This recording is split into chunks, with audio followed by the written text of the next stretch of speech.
नमस्ते प्यारे विद्यार्थियों। हमने पिछले वीडियो के अंदर रसायन विज्ञान शुरू की थी। उस रसायन विज्ञान के टॉपिक में हमने ठोस अवस्था वाला चैप्टर शुरू किया था, और जिसमें ठोस अवस्था का जो वर्गीकरण था, ठोस अवस्था के अभिलाक्षणिक गुण थे, उन सब के बारे में डिस्कस किया था। और वर्गीकरणों के बारे में मैंने नाम बताए थे कि 4 प्रकार से अपन ठोसों का वर्गीकरण करते हैं, 4 प्रकार के होते हैं। अब बात करेंगे उन्हीं चारों प्रकार को, थोड़ा डिटेल से पढ़ेंगे। तो ठोसों का वर्गीकरण, और इस वर्गीकरण की बात करें तो मैंने कहा था इनका वर्गीकरण अपन 4 प्रकार से करते हैं, ठीक है। और इसी 4 प्रकार के वर्गीकरण में सबसे पहला जो वर्गीकरण है वो है आपके कौन सा? आणविक ठोस। आणविक ठोस कौन से ठोस है? आणविक ठोस है। अब इनमें ध्यान रखना क्या क्या है, क्या क्या बातें हैं जो ध्यान में रखनी होती है। तो इनमें ध्यान रखनी होती है कि इन ठोसों के अवयव कणों के बारे में, मतलब ये ठोस किस कण से मिलके बने हुए हैं। दूसरी, इन ठोसों के मध्य लगने वाले बल की या बंध की बात करें, बल और बंध की बात करें, कौन सा बल लग रहा है या इनके अणुओं के मध्य कौन सा बंध बना हुआ है, उन बंधों की बात करेंगे। उसके पश्चात इनके उदाहरण की बात करेंगे और कुछ सामान्य जानकारी के अपन इसके लिए बात करेंगे। अब बात करें आणविक ठोस की, तो आणविक ठोस कौन से होंगे? वे ठोस जिसमें अवयव कण, इसमें अवयव कण क्या होगा? अवयव कण होगा इसके अंदर अणु। पता चल रहा है नाम से ही, आणविक यानी अणु। अवयव कण कौन सा होगा? अणु होगा, ठीक है। ये इनके बारे में इतनी चीज ध्यान रखनी। अब बात करें इनके प्रकारों की। इसके प्रकार हैं, कितने प्रकार हैं? 3 प्रकार है। इसके कितने प्रकार हैं? 3 प्रकार है। और 3 प्रकार कौन कौन से? सबसे पहला अध्रुवीय आणविक ठोस। अध्रुवीय आणविक ठोस। अब चाहे अध्रुवीय आणविक ठोस पूछ ले, चाहे आणविक ठोस पूछ ले, अवयव कण तो कौन सा रहना है? अणु रहेगा। बात करेंगे बल की। अभी अध्रुवीय क्या होगा? अध्रुवीय में आएंगे कौन से? जिनके कोई ध्रुव नहीं बने। और ध्रुव किसके नहीं बनेंगे? तो सामान्य तो बात करें समान परमाणुओं से बने अणु, ठीक है। समान परमाणु से बने अणु, जैसे O2, ये क्या है? समान परमाणुओं से बने हुए अणु है, ठीक है। Cl2, H2, इनकी बात करें तो इनमें परमाणु कौन से? समान है तो अणु और समान परमाणु। अब ये सारे मिलकर किसका निर्माण करेंगे? अध्रुवीय आणविक ठोस का निर्माण करते हैं। बात करें इनके मध्य लगने वाले बल की। इनके मध्य बल कौन सा लगता है? अणुओं के मध्य लगने वाला बल कौन सा है? तो वो है वैन डर वाल्स बल। कौन सा बल है? वैन डर वाल्स बल लगता है। और वैन डर वाल्स बल किस कब लगेगा? जब इनके मध्य बंध कौन सा बनेगा? वैन डर वाल्स बंध बनेगा, ठीक है। तो बल कौन सा लगता है? वैन डर वाल्स बल लगता है। कैसा बल है ये एक दुर्बल बल है, दुर्बल बल है। अब बात करें इनके इन ठोसों के गलनांक की, तो इनका गलनांक कैसा होता है? तो इनका गलनांक होता है अत्यधिक निम्न गलनांक होता है। कम ताप पे ये क्या हो जाते हैं? द्रव में परिवर्तित हो जाते हैं। तो इनका गलनांक क्या होता है? बहुत कम होता है। और बात करें इनकी, तो ये मुलायम ठोस होते हैं। कैसे होते हैं? मुलायम ठोस होते हैं। ये कैसे ठोस हैं? मुलायम ठोस हैं। और विद्युत की चालक की बात करें तो विद्युत के कुचालक होते हैं। विद्युत के कैसे होते हैं? कुचालक होते हैं। इस चीज का यहाँ पे ध्यान रखना होता है। गलनांक बहुत कम होता है, ठीक है। और मुख्यतः बात करें कमरे के ताप पर किस अवस्था में पाए जाएंगे? गैस अवस्था में पाए जाते हैं। ये मुख्य बातें हैं अध्रुवीय आणविक ठोसों की। वापस बात करें आणविक ठोस। आणविक ठोस में अवयव कण क्या है? अणु। नाम से पता चलेगा आणविक से अणु आ गया। इनके प्रकार तो मैंने कहा 3 प्रकार के होते हैं, और 3 में से जो पहला प्रकार है पहला प्रकार है वो कौन सा है? अध्रुवीय आणविक ठोस है। अध्रुवीय आणविक ठोसों की बात करें तो ये समान परमाणुओं से बने होते हैं, मतलब इसमें किसी प्रकार का द्विध्रुव नहीं होगा, ध्रुव नहीं बनेगा। सपोज HCl की बात करें तो HCl में क्या बनता है? द्विध्रुव बन रहा है। द्विध्रुव का मतलब ये इसके ऊपर प्लस और ये आंशिक ऋणावेश इसके ऊपर है तो एक ध्रुव बन गया, इनके अलग अलग ध्रुव हो गए, ये ध्रुव का निर्माण हो रहा है। तो ये ध्रुव में आएंगे, अध्रुव में नहीं है। तो यहाँ अपन किसकी बात कर रहे हैं? अध्रुवीय। अध्रुव में समान परमाणु से बने अणु होंगे जैसे कि है। इनके मध्य बल कौन सा लगता है? वॉन डेर वाल बल। कैसा बल है? दुर्बल बल है। गलनांक अत्यधिक निम्न, बहुत कम होता है। मुलायम ठोस होते हैं, विद्युत के कुचालक होते हैं और कमरे के तापमान पर ये गैसीय अवस्था में पाए जाते हैं। और ये इसके कुछ एग्जाम्पल है जो ध्यान रख रहे हैं। ये कौन से ठोस हो गए? अध्रुवीय ठोस हो गए। अब बात करें अपन ध्रुवीय ठोसों की। ध्रुवीय आणविक ठोस। ध्रुवीय आणविक ठोस कौन सा है? सेकंड की बात कर रहे हैं अपन। कौन सा है सेकंड? ध्रुवीय आणविक ठोस।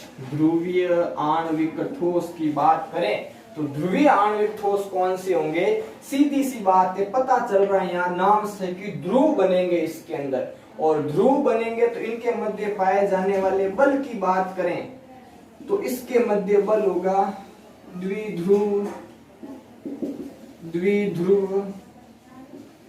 आकर्षण बल। पहली बात तो ये हो गई। कौन सा बल होगा? द्विध्रुव आकर्षण बल होगा। कौन सा बल होगा? द्विध्रुव आकर्षण बल होगा। फिर अपन बात करें अब ध्रुव कैसे बनेंगे तो फॉर एग्जाम्पल मैंने HCl अभी बताया था, यहाँ पे HCl की बात कर लेते हैं। तो HCl में कौन सा? अब यही होगा, और ये ध्रुवीय आणविक ठोस है तो ध्रुवीय आणविक ठोस में किस प्रकार? ये हाइड्रोजन और ये Cl, इसका क्या बन गया है? द्विध्रुव बन गया। द्विध्रुव क्या था? हमने बात करें अपन द्विध्रुव क्या है तो द्विध्रुव क्या होता है? ये आवेश आएगा, इसके ऊपर आंशिक आवेश आ रहा है, आंशिक धनावेश और आंशिक ऋणावेश। तो हम बात करें कि समान आवेशों को, समान आवेश और विपरीत प्रकृति के जब दो आवेश अल्प की दूरी पर पाए जाते हैं तो बनने वाले तंत्र को अपन क्या कहते हैं? द्विध्रुव कहते हैं। अब इनके मध्य जो बल लगेगा वो कौन सा बल लगेगा? द्विध्रुव आकर्षण बल लगता है। कौन सा बल लगता है? द्विध्रुव आकर्षण बल लगेगा। ठीक है। बात करें इनके गलनांक की, इनका गलनांक कैसा होता है? इनका गलनांक भी होता है निम्न। ठीक है। और ये सामान्यतः कमरे के तापमान पर किस अवस्था में पाए जाते हैं? द्रव अवस्था में मुख्यतः ये पाए जाते हैं। ठीक है। इनका गलनांक भी क्या होता है? निम्न होता है। बात करें चालकता की तो ये भी क्या होते हैं? विद्युत के कुचालक होते हैं। और ये भी क्या होते हैं? मुलायम ठोस होंगे। ये भी कैसे होते हैं? मुलायम ठोस होते हैं। ये इनकी मुख्य बातें ध्यान रखनी है।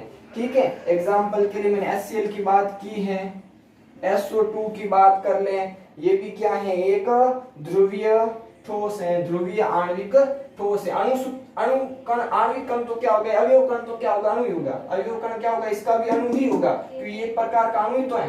परमाणु क्या है इसके अंदर? असमान परमाणु। इसमें कैसे परमाणु है? असमान परमाणु है। यहाँ ध्रुव का निर्माण हो रहा है देखो। और ये द्विध्रुव है, ये क्या है? एक द्विध्रुव है। और द्विध्रुव के मध्य कौन सा बल लगता है? द्विध्रुव आकर्षण बल लगता है। ये प्लस वाला नेगेटिव को, नेगेटिव वाला प्लस वाले को एक दूसरे को क्या करेंगे? आकर्षित करते हैं। तो ये द्विध्रुव आकर्षण बल है। तो ये बात समझ में आ गई, ध्रुवीय आणविक ठोस। ठीक है। और अध्रुवीय, इसमें अध्रुवीय में क्या था? वॉन डेर वाल बल था। ठीक है। समान असमान की जगह क्या थे? समान परमाणु थे। गलनांक उनका भी निम्न था, विद्युत की वो भी कुछ अलग, मुलायम ठोस। ये चीज तो कॉमन है दोनों में। अब इनके अंतिम प्रकार की बात करें या इनका तीसरे प्रकार की बात करें तो वो क्या है? तीसरा प्रकार है हाइड्रोजन बंध युक्त आणविक ठोस। हाइड्रोजन बंध युक्त आणविक ठोस। हाइड्रोजन बंध युक्त आणविक ठोस मतलब ऐसे आणविक ठोस जिनके मध्य में क्या पाया जाता है, हाइड्रोजन बंद होगा। और हाइड्रोजन किस में होगा, हाइड्रोजन किन में होगा, जिसमें हाइड्रोजन होना चाहिए। यदि किसी अणु के अंदर हाइड्रोजन, देखो अभी वो कण तो वही अणु है, ऐसे अणु जिसमें एक परमाणु क्या होना चाहिए, हाइड्रोजन होगा। और हाइड्रोजन का बंध जो है वो किसके मध्य बनता है, तो पहली बात तो इसके मध्य बंध की बात करें तो इसमें बंध कौन सा होगा, तो वो होगा हाइड्रोजन बंध। कौन सा होगा, हाइड्रोजन बंध होगा। पहली बात बंध कौन सा है, हाइड्रोजन बंध होगा, ठीक है। दूसरी बात, अब हाइड्रोजन बंध बनता किस किस के मध्य है, तो ध्यान रखना सीधा सिंपल सा FON, fluorine oxygen nitrogen, fluorine oxygen nitrogen, ये तीन ऐसे परमाणु है जिनके मध्य हाइड्रोजन बनेगा। अब एग्जांपल की बात करें, H2O, NH3, ये H2O कौन सा हो गया, ठोस H2O, ये सारे ठोस होंगे, पर ठोसों के बारे में पढ़ रहे हैं तो ये ठोस H2O, ये NH3, ठीक है। ये क्या है, इनके मध्य कौन सा बंध पाया जाएगा, हाइड्रोजन बॉन्ड पाया जाएगा। अब बात करें इनके विद्युत के चालन की, तो ये कैसे होते हैं, विद्युत के कुचालक होते हैं। कैसे होते हैं, विद्युत के कुचालक। ये भी कैसे होते हैं, मुलायम ठोस होते हैं। ये भी मुख्यतः कैसे होते हैं, मुलायम ठोस होते हैं, ठीक है। ये बात ध्यान रखनी है इनका, और इसमें कोई नहीं। अब ये है तो ये भी विषम में, इनमें कोई द्विध्रुव नहीं बनेगा, इनमें हाइड्रोजन बॉन्ड बनेगा। बनेगा कैसे, जैसे ये ऑक्सीजन है तो ये ऑक्सीजन दो हाइड्रोजन से मिलकर बना हुआ है, फिर एक और ऑक्सीजन है तो यहाँ ऑक्सीजन के मध्य क्या बन जाएगा, ये हाइड्रोजन बॉन्ड बन गया। फिर वापस यहाँ में एक और ऑक्सीजन की बात करूं, ये इस प्रकार, ये जलकाणु, ये जलकाणु, ये जलकाणु है। अब इनके मध्य कौन सा, ये कौन सा बंध बना है, ये हाइड्रोजन बॉन्ड बन गया। यहाँ पे ये कौन सा बॉन्ड है, H बॉन्ड है, ये हाइड्रोजन बंध बन गया। इसी प्रकार NH3 में भी बनता है, ठीक है, ये हाइड्रोजन बॉन्डिंग है। तो ये जब मिल जाएंगे तो ये, अब जल की बात कर, जल काणु है तो मिलेगा तो क्या बनाएगा, बर्फ बनाएगा। और बर्फ क्या होता है, ठोस है, ठीक है। बर्फ कैसा होता है, ठोस। कौन से ठोस का उदाहरण है बर्फ, हाइड्रोजन बंध युक्त आणविक ठोस है। आणविक ठोस कौन सा है, हाइड्रोजन बंध युक्त आणविक ठोस का उदाहरण है क्या, ये, ठीक है। यहां तक बात है। गलनांक की बात करें, एक और रहेगी चीज, गलनांक। तो इनका गलनांक भी क्या होता है, निम्न होता है। सामान्य तो देख लो, बर्फ जो है सामान्य तापमान, मतलब कमरे के तापमान पर, कमरे के तापमान ये किस अवस्था में पाए जाते हैं, द्रव अवस्था में पाए जाते हैं, ठीक है। अमोनिया भी द्रव होता ही है, ठीक है, ये नॉर्मली है। तो सबसे पहला अपना जो वर्गीकरण है, ठोसों के वर्गीकरण में सबसे पहला वर्गीकरण क्या था, आणविक ठोस। आणविक ठोस में अवयव कण क्या है, अणु, तीनों में अणु आएंगे। उसके बाद में बात करें प्रकार, कितने, 3 प्रकार बताए मैंने। पहला कौन सा था, अध्रुवीय।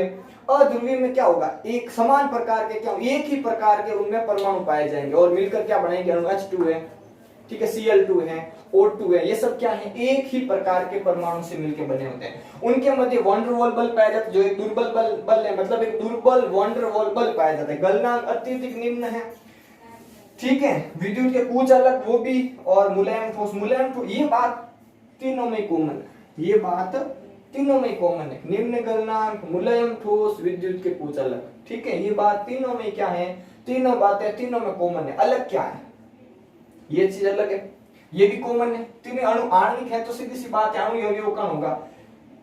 बंध का ध्यान रखना है तो उसमें वंडरवॉल बल, द्विध्रुव आकर्षण बल, इसमें हाइड्रोजन बॉन्ड बन रहा है। ये फोन का ध्यान रखना, FON, फ्लोरीन ऑक्सीजन नाइट्रोजन, इन तीनों में कौन सा बंध, हाइड्रोजन क्रिया करके कौन सा बंध बनाता है, H बॉन्ड बनाता है, ठीक है, ये ध्यान रखना है।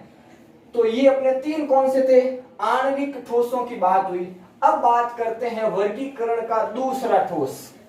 इसमें ध्यान, यही चीजें 4-5 बातें ध्यान रखनी, इससे ज्यादा कुछ इसमें ध्यान रखनी नहीं है। 1 नंबर के क्वेश्चन में भी पूछा जाता है अक्सर इसमें से, ठीक है। अब बात करेंगे आगे अपन आयनिक ठोस की। तो आणविक के बाद क्या आ गया, आयनिक ठोस आ गया। आणविक के बाद में क्या आ गया, आणविक ठोस आ गया। आयनिक के बाद में क्या आ गया, आणविक ठोस आ गया।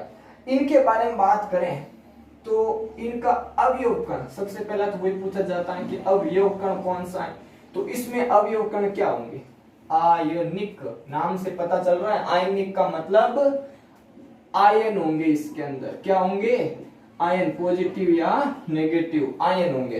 पॉजिटिव और नेगेटिव आयन इनके अंदर पाए जाते हैं। किसमें? आयनिक ठोसों के अंदर। इनके अवयव कण, अवयव कण का मतलब होता है किन कणों से मिलकर बने हुए हैं। आणविक ठोस अणुओं से मिलकर बने, बहुत से अणु मिल जाते हैं तो एक पूरा ठोस बना दिया। और आयनिक ठोस किससे मिलकर बने हुए हैं? आयनों से मिलकर बने हुए, बहुत सारे आयन इकट्ठे हुए और क्या बना दिया? एक ठोस का निर्माण कर दिया, वो आयनिक ठोस होगा। अब इनके मध्य पाए जाने वाले बल की बात करें तो इनके मध्य कौन सा बल पाया जाता है? सीधा सिंपल सी बात है, कूलाम बल पाया जाएगा। कूलाम बल पाया जाएगा। कौन सा? आयनिक बंध होगा इनके अंदर। और आयनिक बंध आयनों के मध्य बनता है। आयनिक बंध आयनों के मध्य बनता है। हम स्थिर विद्युत की पढ़ते हैं, उस स्थिर विद्युत में हमने कूलाम के नियम की बात की थी। और कूलाम के नियम में फॉर्मूला हमने पढ़ा था Q1 Q2 upon R square. ये क्या है? कूलाम का नियम है। और ये जो बल आएगा ना, ये बल ही कौन सा है? कूलाम बल है। हमने बात की थी जब स्थिर विद्युत के बारे में चर्चा की थी, उस समय इस बल की बात हमने की थी। कूलाम का बल लगता है किन के मध्य लगेगा? दो आवेशों के मध्य। अब आवेश धनावेश भी हो सकते हैं, ऋणावेश हो सकते हैं, या धनावेश ऋणावेश दोनों ही हो सकते हैं। तो उनके मध्य बल कौन सा लगेगा? कूलाम। और कूलाम बल, अब यहाँ आयनिक ठोस के मध्य कौन सा कूलाम बल लगेगा? तो कूलाम का आकर्षण बल लगेगा। और आकर्षण बल किसके मध्य लगता है? जब एक आयन पॉजिटिव है, दूसरा आयन नेगेटिव है, तब मतलब विपरीत प्रकृति के या विजातीय आयनों के मध्य कौन सा बल लगेगा? आकर्षण बल लगेगा। तो यहाँ आकर्षण बल लगेगा। सपोज एग्जांपल की बात करें तो NaCl, NaCl एक आयनिक यौगिक है। KCl एक आयनिक यौगिक है। अब इसमें क्या है? Na प्लस पॉजिटिव है, Cl माइनस नेगेटिव है। तो इन दोनों आयनों के मध्य कौन सा बल लगेगा? आकर्षण बल लगेगा। कौन सा आकर्षण बल? कूलाम बल की बात करेंगे। और बंध कौन सा बन रहा है इनके मध्य? आयनिक बंध बनता है। ठीक है। अब आगे बात करें इनकी भौतिक प्रकृति की। जैसे वो मुलायम ठोस थे तो ये कठोर होंगे। कठोर तथा भंगुर, ये चीज इंपॉर्टेंट है। कठोर तथा भंगुर, कठोर तथा भंगुर। कठोर की बात करें तो कठोर तो समझ ही गए, है ना? कठोर की तो कठोरता तो गुण हो गया इसका। ये कठोर यानी बहुत सॉलिड होती, मुलायम होता है, ये कठोर होता है। अब भंगुर की बात करें, भंगुर क्या? जैसे नमक है, नमक की छोटी सी डली है, उसको अपन गिरा देते हैं, क्या होगा? गिरते ही वो बिखर जाती है। तो इस प्रकृति को अपन भंगुर प्रकृति कहते हैं। कोयला है तो कोयले को छोड़ते ही वो क्या? बिखर जाएगा, इसे भंगुर प्रकृति। अब कोयला इसमें नहीं आने वाला है, कोयला आयनिक नहीं है। अपन बात करें NaCl की, तो NaCl कठोर और भंगुर प्रकृति का, KCl कठोर और भंगुर प्रकृति का। मतलब जो आयनिक ठोस होते हैं वो कठोर और भंगुर प्रकृति के होते हैं। विद्युत के चालक की बात करें तो ठोस अवस्था में, ठोस अवस्था में, तो ठोस अवस्था में ये विद्युत के कुचालक होते हैं। कुचालक होते हैं ठोस अवस्था में विद्युत के कुचालक होते हैं। गलित या जलीय विलयन, जलीय विलयन, इनका जलीय विलयन क्या होता है? सुचालक होता है। विद्युत का क्या होता है? सुचालक होता है। ठोस अवस्था में विद्युत के कुचालक होंगे, इनमें विद्युत का चालन नहीं होगा। लेकिन ये गलित अवस्था में हो, पिघले हुए हो, या मतलब कि द्रव, गलित का मतलब यहाँ क्या हो गया? द्रव। और ये क्या है? जलीय विलयन है। मतलब जब नमक को पानी में घोल दिया, उसमें करंट प्रवाहित करेंगे तो क्या होगा? विद्युत का सुचालक, मतलब उसमें करंट फ्लो होगी। ठीक है, ये ध्यान रखना है। अब बात करें इनके गलनांक की, तो गलनांक इनका होता है उच्च। ये चीज ध्यान रखनी, ये कुछ बातें इसकी। ठीक है, इनके गलनांक की बात करें तो गलनांक क्या होता है? उच्च। अवयव कण आयन, कूलाम बल, आयनिक बंध इनके मध्य पाया जाता है, यही कूलाम बल है। फिर एग्जांपल की बात करें NaCl, KCl, ये कुछ उदाहरण है आयनिक ठोसों के। उसके बाद में एग्जांपल मैंने बता दिया, पॉजिटिव नेगेटिव दोनों के मध्य बल कौन सा कार्य करेगा? कूलाम बल, आयनिक बंध है। ये कठोर तथा भंगुर प्रकृति के होते हैं। कठोर तथा भंगुर प्रकृति के होते हैं ये। वो मुलायम थे, आणविक हमने बात किया था। फिर ठोस अवस्था में विद्युत के कुचालक, गलित या जलीय विलयन इनका क्या होता है? विद्युत का सुचालक होता है। ये हमने बात की है। ठीक है, ZnS भी है एक एग्जांपल इसका, ZnS। ठीक है, बहुत से एग्जांपल है आयनिक ठोस जितने भी जिनके मध्य आयनों का निर्माण हो रहा है। ये MgCl2, इनमें भी आयन बनेंगे, Mg2+ और Cl-। तो आयनिक आयनिक बंध, तो आयनिक ठोसों के मध्य ये चीजें आपको ध्यान में रखनी है। ठीक है, अब बात करते हैं तीसरे प्रकार की। टोटल 4 प्रकार के होते हैं, 4 में से हमने 2 के बारे में बात कर ली है, और अब अपन बात करते हैं तीसरे प्रकार की। और तीसरा प्रकार है इनका धात्विक। कौन सा ठोस है? धात्विक ठोस है। और धात्विक ठोस के बारे में मैंने कल थोड़ी सी चर्चा की थी कि धात्विक ठोस में पहले तो अपन बात करेंगे अवयव कण की। अवयव कण की सबसे पहले ये आएगा कि मिलते किससे, मतलब किससे मिलकर बने होते हैं। ठीक है, तो किससे मिलके बने होते हैं? विस्थानीकृत इलेक्ट्रॉन के समुद्र में धनायन, मतलब है इसी से मिलके बने हुए हैं। लेकिन धनायन कैसा? विस्थानीकृत इलेक्ट्रॉन का मतलब हो गया कि कोई भी धातु है, उस धातु में से जब इलेक्ट्रॉन उत्सर्जित होंगे तो एक धातु का एक परमाणु है। अब जैसे सोडियम धातु है, तो सोडियम धातु में से एक इलेक्ट्रॉन बाहर निकला, तो यहाँ अपन बात करें तो एक इलेक्ट्रॉन बाहर निकला। बहुत सारे अणु है Na के बहुत सारे, मान लो n अणु है, तो इसमें से n इलेक्ट्रॉन बाहर निकलेंगे। तो n इलेक्ट्रॉन बाहर निकलने से पीछे कितने धनायन भी बचेंगे। तो वो धनायन कहाँ है? विस्थानीकृत, मतलब इन इलेक्ट्रॉन अपना स्थान छोड़ दिया।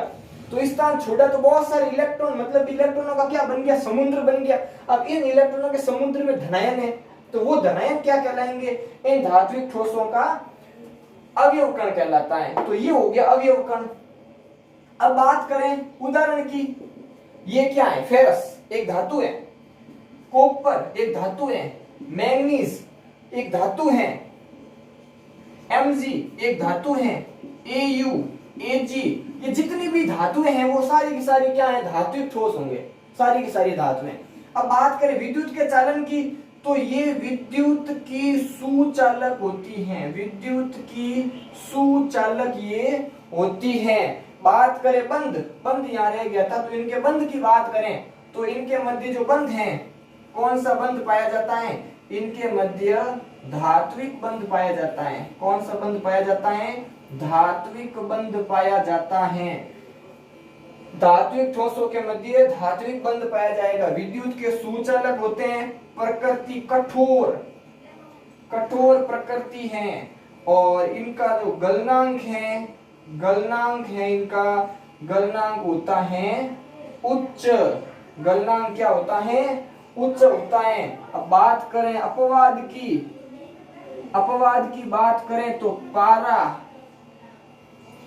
गैलियम, ये जो धातुएं हैं, ये दोनों धातुएं, इनका गलनांक क्या होता है? निम्न होता है। ये कमरे के ताप पर द्रव हैं, ये कमरे के ताप पर द्रव हैं, और ये हथेली के ताप पर द्रव हैं। हथेली के ताप पर द्रव हैं। इन दो अपवादों का ध्यान रखना है। गलनांक की बात करें तो उच्च होता है। ठीक है, यहाँ मैंने जितनी धातुएं लिखी हैं इन सभी का गलनांक उच्च है। लेकिन बात करें हम पारे की और गैलियम की, तो ये दो धातुएं ऐसी हैं जिनका गलनांक क्या होता है? निम्न होता है। पारा कमरे के तापमान पर और गैलियम हथेली के तापमान पर क्या होते हैं? द्रव अवस्था में पाए जाते हैं। तो ये मुख्य बातें किसकी थी? धात्विक ठोसों की। तो ध्यान रखने वाली बातें क्या? अवयव कणों का कोई भी ठोस है, अवयव कण ध्यान रखना है। एग्जाम्पल ध्यान रखना है। विद्युत की चालकता के बारे में कुचालक एक सुचालक, वो चीज। बंध या बल की बात करें तो कौन सा लग रहा है? प्रकृति कैसी है? कठोर, मुलायम ठोस है, कठोर है, भंगुर प्रकृति के, वो बातें। गलनांक कैसा होता है? इस चीज का ध्यान रखना है। अब बात करें अपन इसके चौथे वर्गीकरण की। जो चौथा ठोस है, ये धात्विक कौन सा था? तीसरा ठोस था। चौथा जो ठोस है वो है सहसंयोजक ठोस। सहसंयोजक ठोस, सहसंयोजक ठोस, सहसंयोजक ठोस। तो सबसे पहले तो वही अवयव कण। तो इसमें अवयव कण क्या होगा? परमाणु। अवयव कण कौन सा? इसके अंदर परमाणु। पाए जाने वाले बंध की बात करें तो इनके मध्य बंध पाया जाता है सहसंयोजक बंध, कौन सा बंध पाया जाता है? सहसंयोजक बंध पाया जाएगा इनके मध्य। ठीक है, यहां तक आ गई बात समझ में। अब देखो सहसंयोजक बंध बनेगा कैसे। तो सहसंयोजक, सह का मतलब क्या होता है? परस्पर, और संयोजक का मतलब होता है संयोग करना। और बनते किसके मध्य? अधातुओं के मध्य। ये भी चीज ध्यान रखना, अधातु में, अधातु में किस में बढ़ेंगे?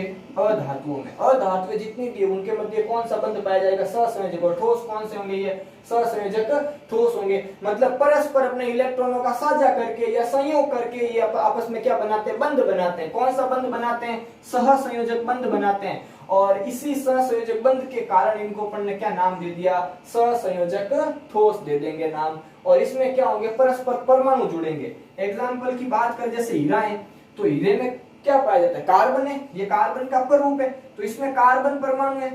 और कार्बन परमाणु आपस में मिलकर एक चतुष्फलकीय संरचना बनाते हैं। चतुष्फलकीय स्ट्रक्चर बनाएंगे, चतुष्फलकीय संरचना बनाएंगे। और अब हीरे की बात करते, कठोर भी होता है, अत्यधिक कठोर ठोस है ये। ठीक है, हीरे की बात कर ली हमने, ग्रेफाइट की बात कर ली। ग्रेफाइट भी कैसा है? ग्रेफाइट भी क्या है? एक सहसंयोजक ठोस है। ठीक है, ये कैसा ठोस है? सहसंयोजक ठोस है, ये ध्यान रखना है। आगे बात समझ में यहां तक। SO2 ये भी क्या है? एक सहसंयोजक ठोस है। इसके कुछ एग्जांपल है, इन चीजों का ध्यान रखना है। अब बात करते हैं इनके विद्युत चालक की। तो चालक की बात करें तो सामान्यतः या मुख्यतः ये क्या होते हैं? मुख्यतः विद्युत के कुचालक, विद्युत के कुचालक होते हैं। लेकिन अपवाद, अपवाद क्या है? तो अपवाद है ग्रेफाइट। अपवाद क्या है? ग्रेफाइट। अपवाद क्या है? ग्रेफाइट। तो ग्रेफाइट क्या होता है? विद्युत के सुचालक होता है। ग्रेफाइट विद्युत का सुचालक। फिर बात करें तो प्रकृति कैसी है? कठोर। प्रकृति क्या है? कठोर। लेकिन ग्रेफाइट क्या होता है? मुलायम। तो ये अपवाद ध्यान रखना है। ग्रेफाइट विद्युत का सुचालक भी है, ये क्या है? विद्युत का सुचालक भी है और मुलायम ठोस भी होता है। ग्रेफाइट सुचालक भी और मुलायम ठोस होता है। बाकी सारे ठोस कैसे होते हैं? कठोर। जैसे हीरा है, अत्यधिक कठोर है। हीरा क्या होता है? बहुत ज्यादा कठोर होता है। अब कारण बात करें तो अब जैसे हीरे और ग्रेफाइट में, ग्रेफाइट की बात करें, हीरा और ग्रेफाइट, इनकी थोड़ी सी चर्चा कर लेते हैं यहाँ पर कि सुचालक क्यों है और दूसरा कुचालक क्यों है, इनकी थोड़ी सी बात कर लेते हैं यहाँ पे। तो बात करें अपन हीरे की, तो हीरे में क्या है? 4 बाह्यतम कोष में कितने परमाणु है? 4 इलेक्ट्रॉन है बाह्यतम कोष में। बाह्यतम कोष में, तो बाह्यतम कोष में कितने इलेक्ट्रॉन है? 4 इलेक्ट्रॉन है। और ये 4 इलेक्ट्रॉन अन्य 4 परमाणुओं से, अन्य 4 इलेक्ट्रॉनों से जुड़ते हैं। अन्य 4 इलेक्ट्रॉनों से जुड़ते हैं। बाह्यतम कोष में कार्बन के बाह्यतम कोष में 4 है। ठीक है, ये 4 इलेक्ट्रॉन, 4 इलेक्ट्रॉन। आगे भी अन्य, जैसे इस एक ने, इस एक से, इस एक ने इस इलेक्ट्रॉन से, ये इस इलेक्ट्रॉन से, ये इस इलेक्ट्रॉन से जुड़ गया। तो ये चारों अलग अलग 4 इलेक्ट्रॉनों से जुड़ गए। फिर आगे ये भी क्या करेंगे? ये भी वापिस आगे 4 से जुड़ जाएंगे। तो इस प्रकार ये जो स्ट्रक्चर बनेगी, ये किसकी बन गई है? हीरे की। तो यहाँ पे ध्यान रखने वाली बात क्या है कि यहाँ 4 इलेक्ट्रॉन आगे चारों इलेक्ट्रॉनों से क्या कर रहे हैं? जुड़ रहे हैं। तो इसके पास मुक्त इलेक्ट्रॉन कितने बचे? अब मुक्त इलेक्ट्रॉन इसके पास कितने हैं? 0 है। मुक्त इलेक्ट्रॉन क्या है? 0 है। यही बात ग्रेफाइट के लिए अपन करें, ग्रेफाइट की बात करें तो ग्रेफाइट में कितने हैं? तो 4 इलेक्ट्रॉन, 4 इलेक्ट्रॉन है इसके पास भी। बाह्यतम कोष में कार्बन के 4 इलेक्ट्रॉन है, लेकिन 3 इलेक्ट्रॉन क्या करते हैं? बंध में भाग लेते हैं। 3 इलेक्ट्रॉन क्या करते हैं? बंध में भाग लेते हैं। 4 में से भाग कितने लेंगे? 3 ही भाग लेंगे। जैसे ये देखो, इस प्रकार से कुछ बनेगा ये स्ट्रक्चर इसकी। ठीक है, ये है, ये एक हो गया इसका षटफलक, ये बनेगा। देखो 1 2 3 इलेक्ट्रॉन और ये चौथा। तो चौथे में से बंध में कितने भाग ले रहे हैं? ये इससे जुड़ जाए और इससे जुड़ जाएगा। यहाँ वापिस बात करें, यहाँ बंध बना दिया, ये कार्बन, ये इस प्रकार से, ये इस प्रकार से जुड़ जाएगा। ठीक है, ये इस प्रकार से जुड़ जाएगा। तो यहाँ देखो 2 तो क्या है? मजबूत बंध है इनके मध्य और एक थोड़ा दुर्बल बंध है। ठीक है, अब कारण मुलायम का भी, ये मुलायम होता है, चिकना होता है। ठीक है, ये दो गुण है ग्रेफाइट के, मुलायम भी है चिकना भी है। तो कारण क्या है, मुलायम क्यों है, क्योंकि इसके अंदर दो मजबूत बंध है, एक दुर्बल बंध है, इसलिए इसकी जो दो षटकोणीय परतें हैं वो परस्पर क्या होती है, फिसलती है। तो परस्पर फिसलने की वजह से ये चिकना है और मुलायम है। मुलायम क्यों, एक दो तो प्रबल बंध है, एक दुर्बल बंध है, इसलिए क्या हो गया, ये मुलायम होएगा। अब विद्युत के चालकता की बात करें तो 4 इलेक्ट्रॉन, 4 में से मुक्त इलेक्ट्रॉन कितने, मुक्त इलेक्ट्रॉन की बात करें तो प्रत्येक परमाणु के पास एक इलेक्ट्रॉन क्या रहता है, मुक्त रहता है। प्रत्येक परमाणु के एक इलेक्ट्रॉन के पास मुक्त इलेक्ट्रॉन पड़ा है परमाणु के पास। इसी मुक्त इलेक्ट्रॉन के कारण ये विद्युत का क्या करता है, चालन करता है, इसलिए ये विद्युत का सुचालक है ग्रेफाइट। अब ये कठोर है तो इसके कठोर होने का कारण है कि सभी के सभी चारों इलेक्ट्रॉन क्या कर रहे हैं, प्रबल बंध बना रहे हैं। कौन सा बंध बना रहे हैं, प्रबल बंध बना रहे हैं। प्रबल सहसंयोजक बंध, यहाँ पे दुर्बल सहसंयोजक बंध भी है, इसलिए क्या हो गया, ये मुलायम चिकना सुचालक, और ये क्या है, प्रबल है कठोर बंध। यहाँ कठोर क्यों है, बंध कैसा बन रहा है, प्रबल, और चारों इलेक्ट्रॉन भाग ले रहे हैं, मुक्त इलेक्ट्रॉन कोई है ही नहीं, अतः ये कैसा होगा, विद्युत का कुचालक होता है। ये ध्यान रखनी है। ये सहसंयोजक ठोसों के बारे में हमने चर्चा की है, ठीक है। तो आज अपन देखो कि हमने जो ठोसों का वर्गीकरण था, 4 प्रकार के ठोस, इसके बारे में हमने चर्चा की है। अगली कक्षा में हम क्रिस्टल जालक और एकक कोष्टिका की बात करेंगे। क्रिस्टल जालक और एकक कोष्टिका का मतलब, एकक कोष्टिका हो गई किसी भी ठोस का सबसे न्यूनतम, जैसे परमाणु क्या है, पदार्थ का सबसे छोटा भाग, उसी प्रकार एकक कोष्टिका क्या हो गई, ठोस का सबसे छोटा भाग क्या होगा, एकक कोष्टिका होगी। मतलब कि विभिन्न प्रकार की एकक कोष्टिकाओं से मिलकर ठोस बनेगा। इनके बारे में अपन अगली वीडियो के अंदर बात करेंगे, ठीक है। तो धन्यवाद, थैंक यू। चैनल को अधिक से अधिक शेयर करें, सब्सक्राइब करें और इसी प्रकार हमारे साथ बने रहें, तो आपको फिजिक्स और केमिस्ट्री की कक्षाएं आगे से आगे नियमित रूप से आपको मिलती रहेगी।